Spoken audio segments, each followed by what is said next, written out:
On today's show, I am breaking down your questions, the answers to your questions, and talking a little bit about Game 3 in the ALCS, where the Rangers are up 2-0 on the Astros, looking to take a stranglehold with a Max Scherzer hopeful gem. We'll see in Game 3. All that and more on this episode of Locked On Rangers. Let's get into it. You are Locked On Rangers, your daily Texas Rangers podcast. Part of the Locked On Podcast Network. Your team every day.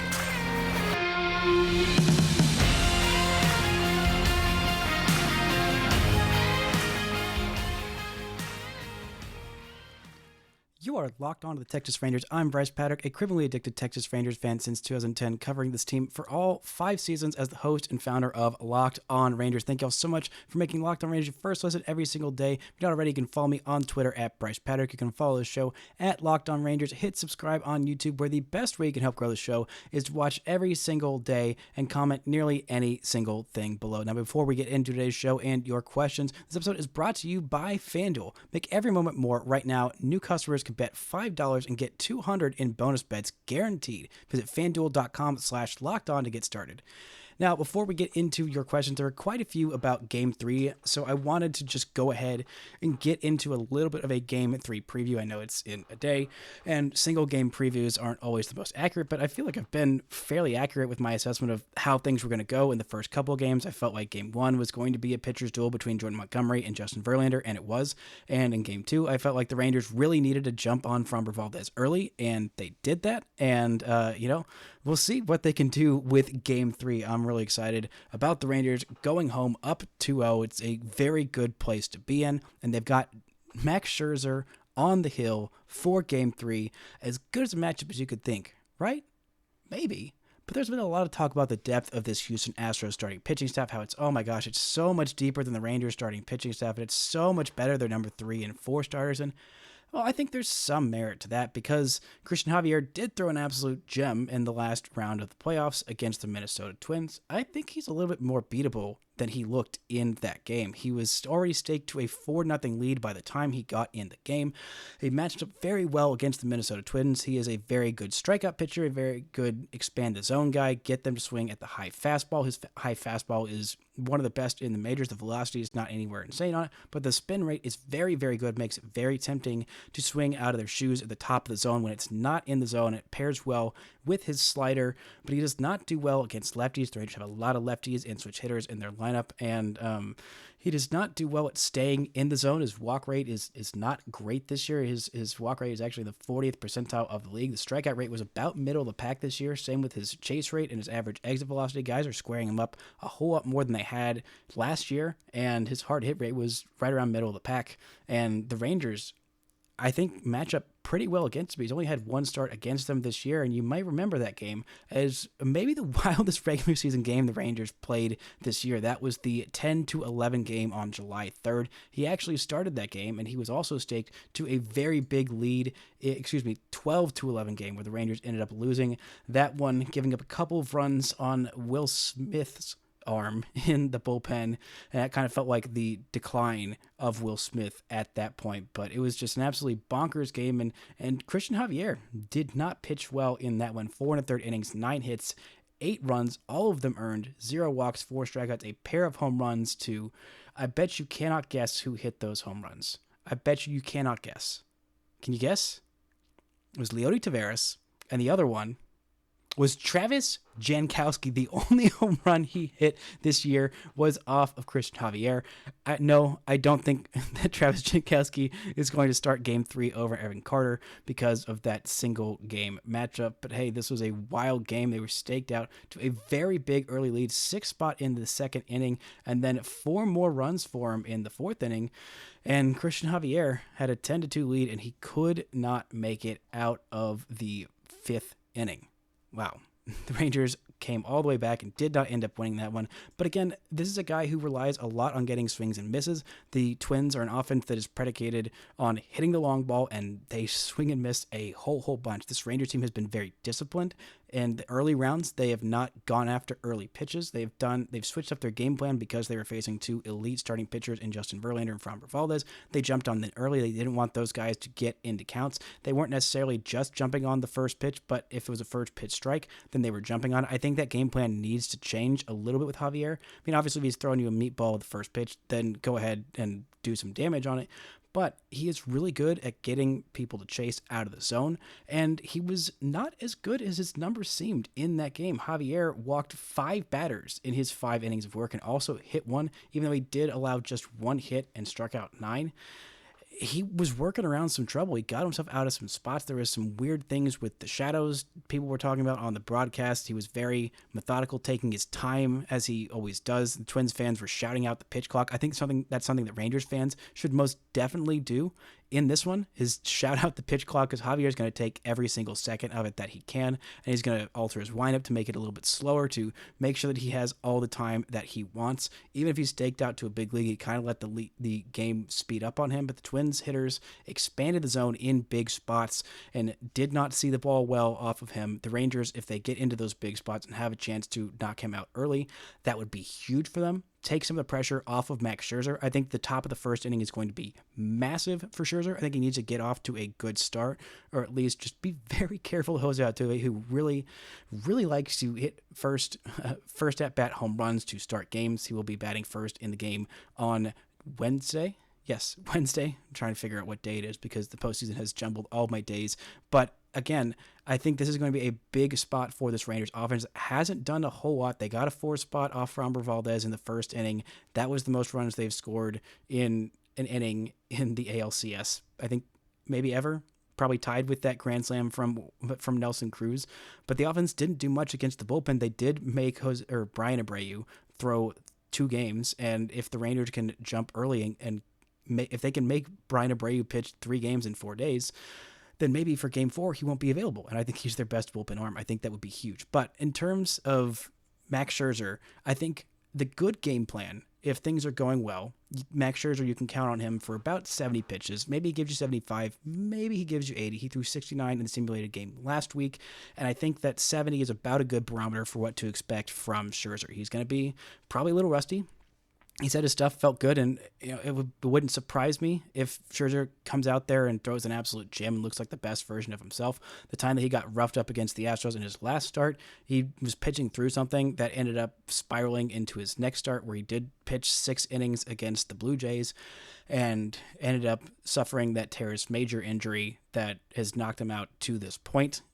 We'll see how he looks when he comes back. I'm still a little cautious with a 39-year-old coming back from that kind of injury, but hey, it's Max Scherzer. He knows his body. He's not going to put himself in a compromising situation to blow out his arm and potentially his career.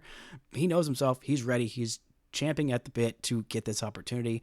But I think if he's good Max Scherzer, you can count on probably 3 to 4 innings. And then if he's going well, if you have a lead or if the game is close, I think you go to maybe 2 to 3 to maybe 4 innings from Perez, and then from some combination of Will Smith and Chris Stratton for 1 to 2 innings. I mean, ideally, you really want to jump on Christian Javier early because you would like to avoid pitching Jose Leclerc 3 times in 4 days because then he's probably not available for game 4. You definitely don't want to pitch Aroldis Chapman 3 times in 4 days. He got out of it. He had an okay outing. He got shellacked by Yordan Alvarez, which, by the way, that pitch to Alvarez, it looks perfect on Game Track, but if it got, because that's where it counts, where it would cross the plate. But Yordan Alvarez was out ahead of it, and so the pitch was a little bit more middle. Jake Mentz of Cesar's Family Barbecue pointed out on his podcast today. So it looks great on Pitch Track, but if Yordan is swinging at it a little bit early, he is out in front of the plate where he's catching it, which is where he did, because he got very long arms, because he can do that because he is a very good hitter. It's not quite as good a pitch as it looks on the game day breakdown. Still, it's Jordan. He's very good. He will do that to anybody. So, So I think that if it goes bad, then you've got some combination of try and throw John Gray out there. If Scherzer just gets blown out and you're willing to just wave the white flag, then maybe throw out John Gray in there, see how much he can give you, and then you have some combination. You've got a lot of long relievers at this point. You've got Max Scherzer's going to start, and he's going to get you 2 to 4, hopefully. If things go perfectly, I think 5 is the absolute max you can throw him out there. But then behind him, you've got John Gray, you got Martin Perez, you got Andrew Heaney, Dane Dunning, Cody Bradford, and Chris Stratton can go multiple innings. He's not going to get you 3 or 4, but he can go multiple. And I don't really know why we haven't seen him at all at this point. I kind of thought we might see him in that Game 2 blowout instead of Brock Burke. And I would have liked it to be Chris Stratton. I know he was used a whole lot and wasn't super effective at the end of the year. But if he's on the roster, you would like to keep him fresh and have him have some kind of experience in the postseason. But, I don't know. We'll see. I would like to avoid using at least more than one of those 3 back-end guys of Spores, Chapman, and Leclerc. You can only use one of them in Game 3. Even if you're winning, unless it's a very, very close game, then maybe you can go ahead and burn that bridge. But you would like to use just 1, maybe 2 of those long men and try and bridge to the back end to where if you have to use 1, hopefully you just use Leclerc. And then if you're up in Game 4 and you need to go 4 games in 5 days for Leclerc, that would be really stretching it. But that's only if it's a 1-run game and only if you're winning in Game 4. So, there's a lot of different ways they can go about this. I'm really interested to see how they game plan it, how it depends a lot on how this offense can stake them out to hopefully an early, because I think Christian Javier is definitely a lot more beatable this year than he was last year, even despite that very good playoff start in the ALDS. Coming up, we're going to get to a few more of your questions, including talking about my favorite Creed song and Austin Hedges, of course. But first, this is where we're from our sponsors. This episode is brought to you by FanDuel. October baseball is back, and you can make your postseason debut with FanDuel, America's #1 sportsbook. Join FanDuel today, and you'll get started with $200 in bonus bets guaranteed when you place your first $5 bet. Just visit FanDuel.com/lockedon to create your new account. Then you can get in on the action from the first pitch until the final out. Bet on everything from strikeouts to home runs to who will win the game. And if you don't want to wait the whole game to get a W, predict what will happen in the next at-bat with quick bets. So head on over to FanDuel.com/lockedon right now. Step up to the plate this postseason with $200 in bonus bets guaranteed. Make every moment more with FanDuel, official sports betting partner of Major League Baseball. Shout out to the Aviators making Locked On Rangers your first listen every single day. On tomorrow's show, I'll be live on YouTube right after the game talking about Game 3. The Rangers take on the Astros this week and catch every pitch with the hometown broadcast on SiriusXM. Just download the SXM app and search Rangers. Now, the first question in this mailbag comes to us from @JWRoyals on Twitter. He asks, will the Rangers ever lose a game of baseball? Well, John, I don't know. I don't know if the Rangers will ever lose a game of baseball again. I have forgotten what it feels like to lose a baseball game. It's been a whole, 15 days since the Texas Rangers have lost a baseball game, and in that time, I have completely forgotten the sting of losing a baseball game, let alone a playoff baseball game. It's been since 2016 since the Texas Rangers have lost a playoff game. My goodness, I have forgotten the sting of losing a playoff game, how badly it burns. I hope that I don't have to remember ever again. I hope the Rangers, if they make the postseason next year, they just also go undefeated. They finish off this year, win the next 2, sweep the World Series, just en route to a perfect World Series, a perfect postseason. That would be great, but I don't know. It feels like if they do lose a game, Game 4 is most likely. Game 3 is definitely a possibility.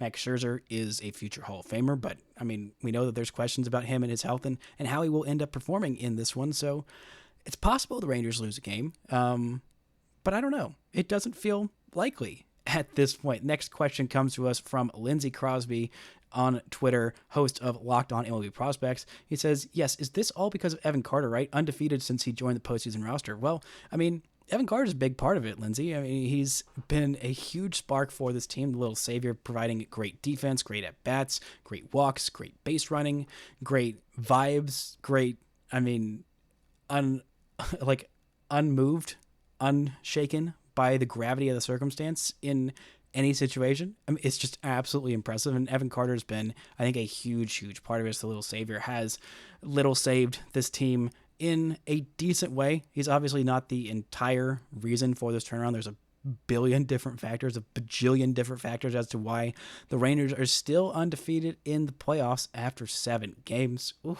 my God, did it feel good to say. Feel even better if I say it after 8 games, and it will be feeling like I'm on top of the world if I'm saying that still after 9 games in the playoffs. We'll see if they get there, but I think Evan Carter has been a huge part of this team.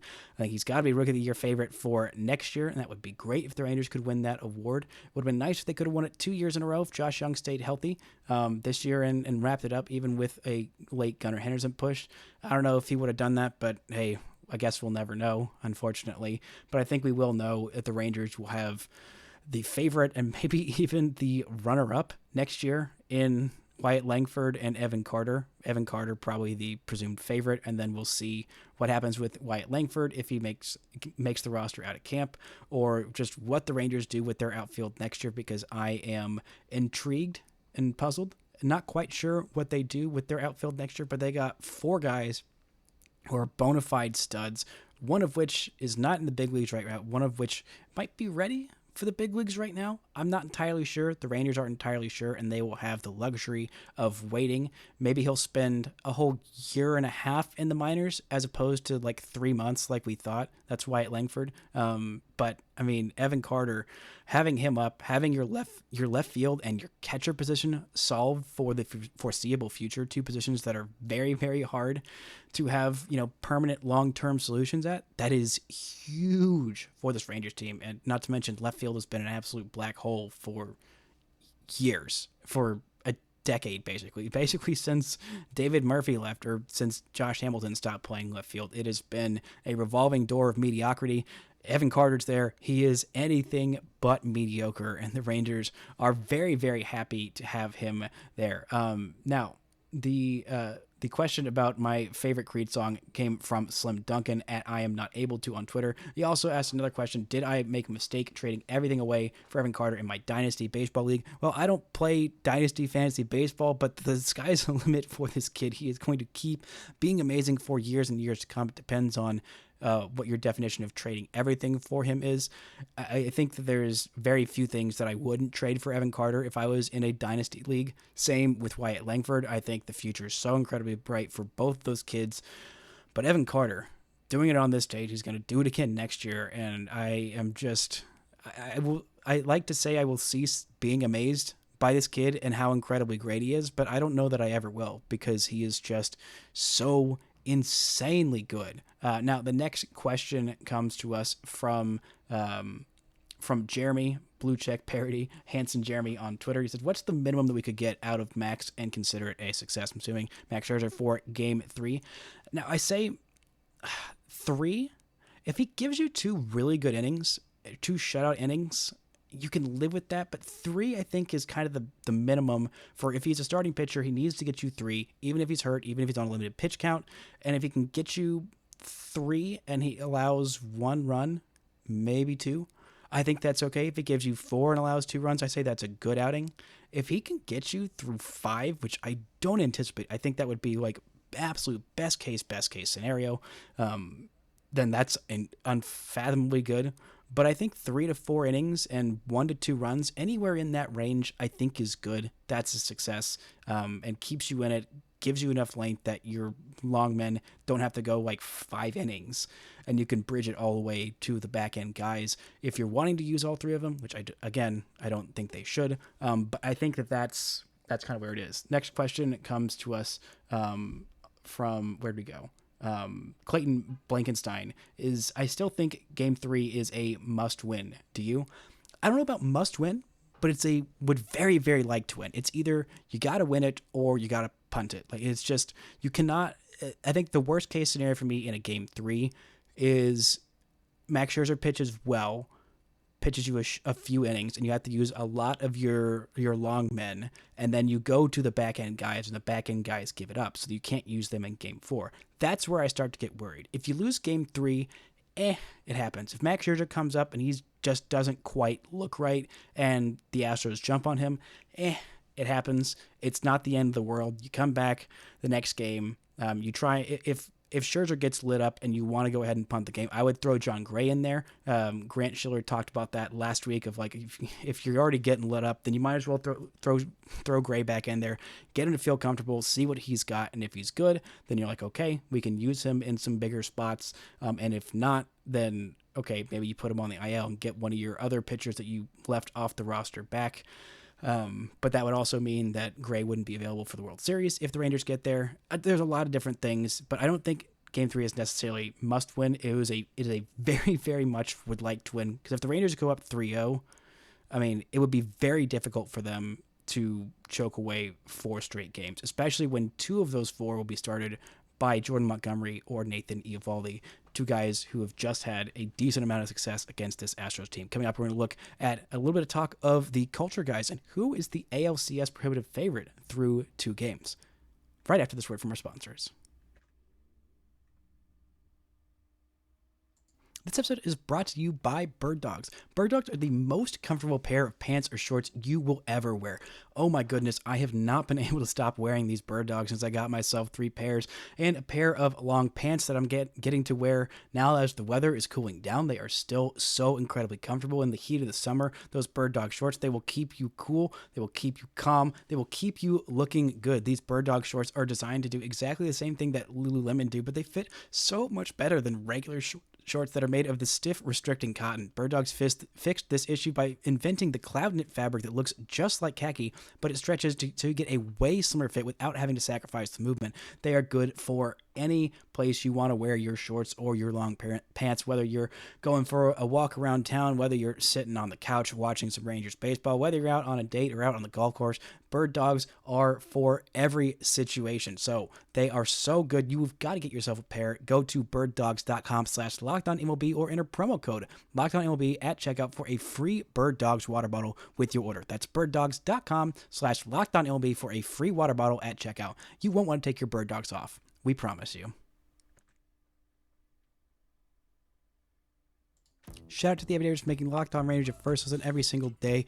On Thursday's show, we'll be talking about going live on YouTube right after Game 4, talking about all of that, and maybe at that point the Rangers will have won 3 games, a 3-1 lead, or we'll be going for a sweep. You can catch every pitch with the ALCS as the Rangers take on the Astros with SiriusXM. Just download the SXM app and search Rangers. Now, the next question comes to us from Hayden Crow at Dank Prescott on Twitter. Fantastic Twitter handle.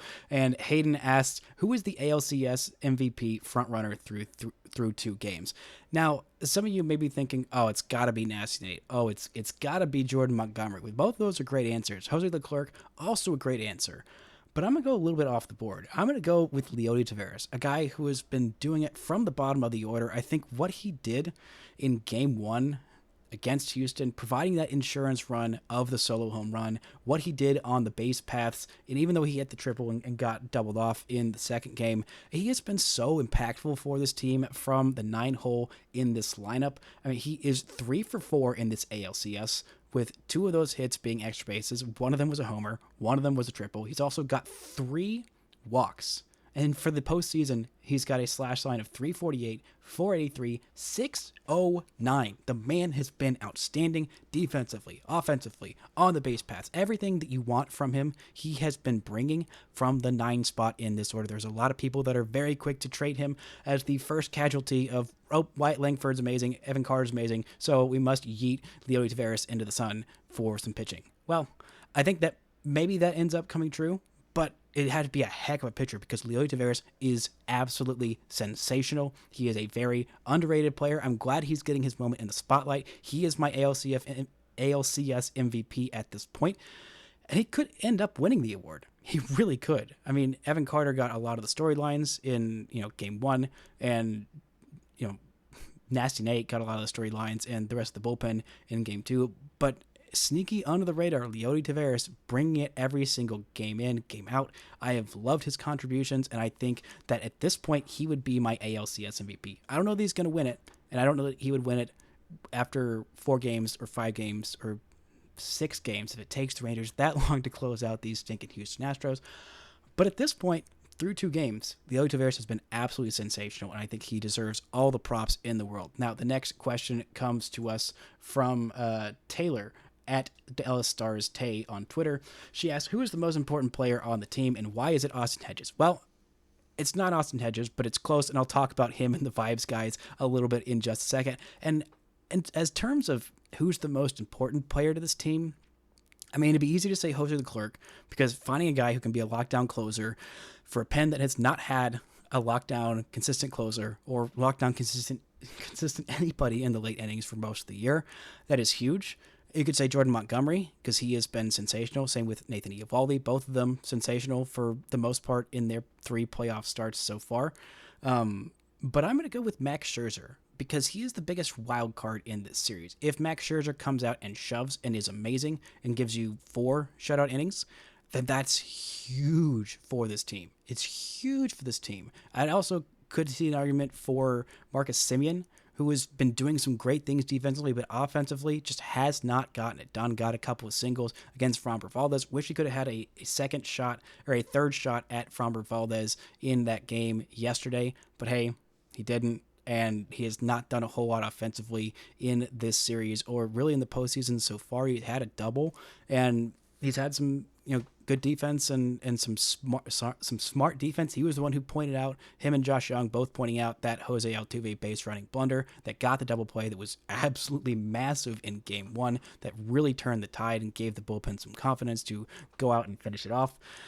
But I think that I got to go with Max Scherzer, because I have no idea what to expect from Max Scherzer. He could be amazing. He could be terrible. He could be anything in between. And if he's great, that is a game changer for this team, not only in game 3, but he would probably be the presumptive game 7 starter. And he could be your game 3 starter in the World Series if the Rangers go ahead and get there. And if the Rangers finish this off, finish the Astros off, go to the World Series, and Max Scherzer is, even 80% full strength, and you've got a top 3 of Max Scherzer, Jordan Montgomery, and Nathan freaking Eovaldi. That's incredible. That is game-changing. That is enough to stop a Phillies or a D-backs team in the World Series and win the whole thing. But you got to get there first, and to get there, I think they would really very much like to have this game 3. Now, another fan, where we go, asked about the importance of vibe guys. Where'd we go? There we go. Skylar at Adair on Twitter asked about the impact of culture guys like Hedges, Ian Kennedy, and Brad Miller. And since I'm not in the clubhouse, I'm not a reporter. That's not my job. That's not my vibe. That's not who I am. It's hard for me to quantify that, but just seeing it from an outsider's perspective, the way that those guys are celebrating everyone, the way that Austin Hedges is the first guy off the bench to go and cheer on his teammates, to scream for him, to dump beers on Max Scherzer's head or allegedly write a magic number on his butt. That's just the kind of thing that every freaking clubhouse needs to keep guys loose, to keep guys feeling good when the vibes are down, to bring the vibes back up. I mean, Corey Seager and Marcus Semien are both pretty quiet guys. They're not very chatty in terms of their leadership style, and having a guy to kind of bring them out of their shell, they're both very methodical in their processes and their, the way that they go about things. And that can sometimes come off as standoffish, even if they don't mean it to be. And having guys like, there was a great story that Evan Grant wrote about how an old fashioned card game is kind of, given this team their chemistry of getting guys to come out of their shells like Seager and Semien. And Hedges is a big part of all of those guys, all these culture guys, like Brad Miller being a big influence on these pitchers and, keeping a roster spot for the entire year. And Ian Kennedy, I think, has been a good veteran presence in the clubhouse. I don't know how much Ian Kennedy has had as much of an impact as Brad Miller and Austin Hedges, but both of those guys in Miller and Hedges have been phenomenal impacts on this team. Now, the next question comes to us. Where'd we go? I swear we had one more here. No. Oh, okay, there we go. The minimum. No, we talked about the minimum. We've done all this. Yeah. In terms of should we worry about, there we go. At Dead Star Alex, last question.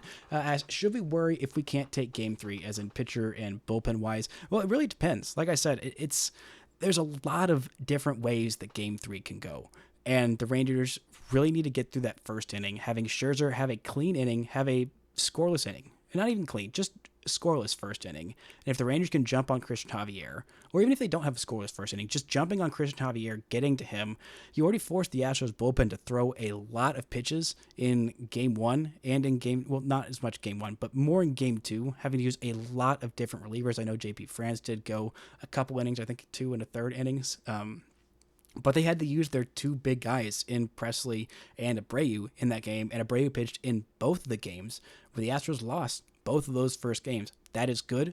And the Rangers, even though they don't have the starting rotation depth that the Astros do, which again, I'm not sure how great Javier and Urquidy are. I know they both had good starts, but I think that Twins team was kind of on the ropes, and they put themselves in not a great situation. I know that Urquidy did have a great game against the C team lineup of the Diamondbacks in the final game of the season, and that's fine.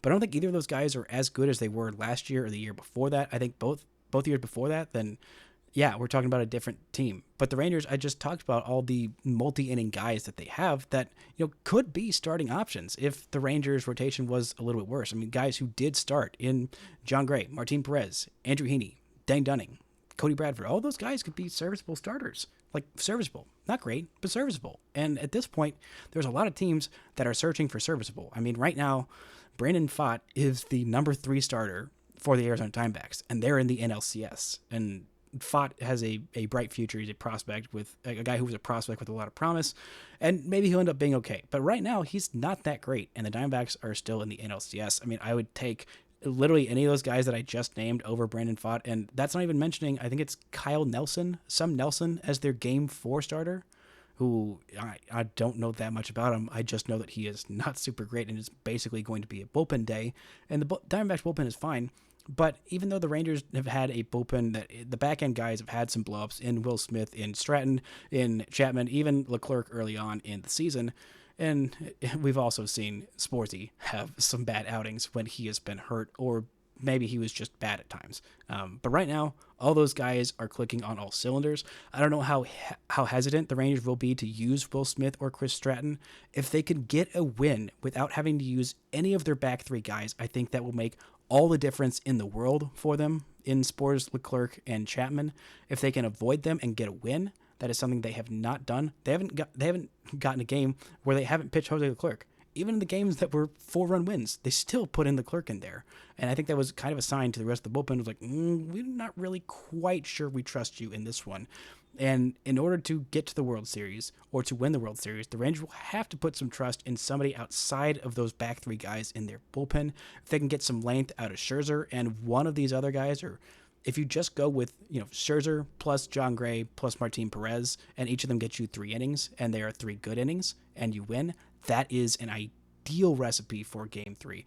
It's probably a little bit generous. It's probably a little bit, underestimating the Astros offense that is probably going to come out pissed off. We haven't seen a whole lot from Jose Altuve yet. He's probably going to go off at some point in this series. We haven't seen a whole lot from Kyle Tucker in the series. He's probably going to go off. We haven't seen almost anything from Jose Abreu yet. He is probably going to go off. There's so many other good bats in this lineup outside of just Jordan. Right now, it has just been Jordan and 1 home run from Alex Bregman and a couple good at-bats from Michael Brantley.